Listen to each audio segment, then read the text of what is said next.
Question number 48, 49, 50 देखिए। ये question जो है यूपी पुलिस एग्जाम में पूछे जा चुके हैं इसी साल। 48 देखिए, यदि A B C D E 5 क्रमागत विषम संख्याएं हैं तो उनका औसत क्या होगा। ध्यान से देखिएगा, A B C D E 5 संख्याएं हैं, A B C D E. अब ये क्रमागत संख्याएं हैं और विषम संख्याएं हैं, इनका औसत तो आप लोग जानते हैं। अगर 5 संख्याएं हैं, इनका औसत कैसे निकालेंगे, यानी पांचों संख्याओं का योग बटे 5। तो हमेशा औसत जो आएगा वो बीच वाली संख्या आएगी। तो यहाँ पे औसत क्या आएगा, सी। इसी सी का मान आप लोगों को निकालना है। A B C D E 5 क्रमागत विषम संख्याएं हैं तो इनका औसत जो है सी आएगा। अब सी का मान क्या आएगा, ध्यान से देखिएगा। अगर 5 विषम संख्याओं की बात करें, कोई भी ले लीजिए, 1 3 5 7 9, मैं यही ले लेता हूँ। तो इसका देखिए, ये पहली वाले से कितना ज़्यादा है, 4 ज़्यादा है, ठीक है। तो यानी यहाँ पे भी कितना ज़्यादा होगा, 4। यानी सी का मान जो आएगा वो a+4 होगा, ठीक है।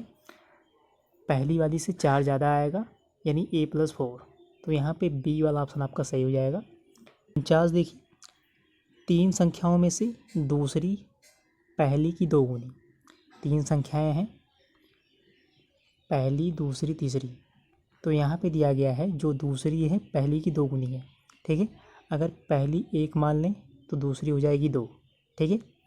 और दिया गया है और तीसरी की 3 गुनी है, ठीक है। दूसरी जो है पहली की 2 गुनी है और तीसरी की 3 गुनी है। तो यहाँ पे जो है दूसरी की बात हो रही है। दूसरी जो है पहली की 2 गुनी और तीसरी की 3 गुनी। तो 2 गुनी 3 गुनी, तो आप लोग मानेंगे क्या, एक जगह दिया गया है 2 गुनी, एक जगह दिया गया है 3 गुनी। तो आप लोग मान लीजिए जो दूसरी संख्या है वो 6 है, ठीक है। 2 गुनी 3 गुनी दिया गया है, 2 3 6, दूसरी मान लीजिए वो 6 है। तो अब पहली और तीसरी निकाल सकते हैं। देखिए पहली क्या लिखा गया है, दूसरी पहली की 2 गुनी है, दूसरी पहली की 2 गुनी है, ठीक है। तो यहाँ पे 3 लिखेंगे क्योंकि दूसरी जो है पहली की 2 गुनी है, तो 3 दूनी 6, और तीसरी की 3 गुनी है, तो यहाँ पे 2 लेंगे।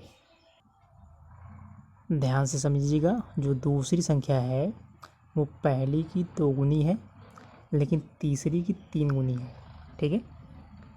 अगर नहीं समझ में आया है तो फिर से देख लीजिए, पहले इसे देख लीजिए। दूसरी पहली की 2 गुनी है, दूसरी पहली की 2 गुनी है। अगर पहली दूसरी की बात करें तो अगर ये 1 है तो ये 2 हो जाएगी। अब तीसरी की 3 गुनी है, ठीक है। दूसरी तीसरी की 3 गुनी है, यानी अगर तीसरी 1 है तो दूसरी 3 है।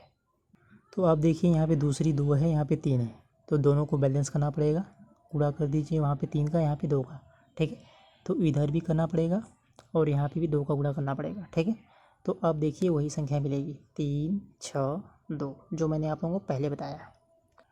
तो पहली 3 है, दूसरी 6 है, तीसरी 2 है। अब दिया गया है सवाल में तीनों का औसत।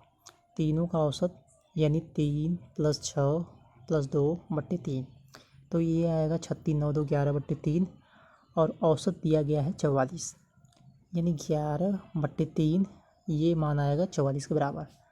तो 11 बराबर 44 गुणे 3 काट देंगे तो 1 का मान आएगा 12, यानी 1 यूनिट का मान है 12। तो पहली संख्या क्या आ जाएगी, 36, क्योंकि 1 का मान जो है 12 है तो 3 का मान 36, तो यहाँ पे आ जाएगा 72, यहाँ पे आ जाएगा 24, ठीक है। सबसे बड़ी संख्या पूछी गई है 72, ठीक है। ए वाला ऑप्शन आपका सही हो जाएगा। 50 देखिए, क्वेश्चन बहुत आसान है। दूध और पानी के 2025 लीटर मिश्रण में दूध और पानी का अनुपात 12:13 है। 12:15 के अनुपात में दूध और पानी युक्त एक नया मिश्रण प्राप्त करने के लिए पानी मिलाना है, तो पानी कितना मिला जाएगा उसी को ज्ञात करना है। तो जो नया मिश्रण है उसमें जो है मिल्क और वाटर का रेशियो जो है 12:15 है, ठीक है। तो 15 के रेशियो में जो है वाटर रहेगा, ठीक है। तो 15 के रेशियो में देखिए, ऑप्शन देखिए, 15 से एक ही ऑप्शन करता है, बी वाला। तो 150 लीटर जो है पानी की जो है आवश्यकता है 12:15 बनाने के लिए। आप लोग क्वेश्चन को सॉल्व भी कर सकते हैं।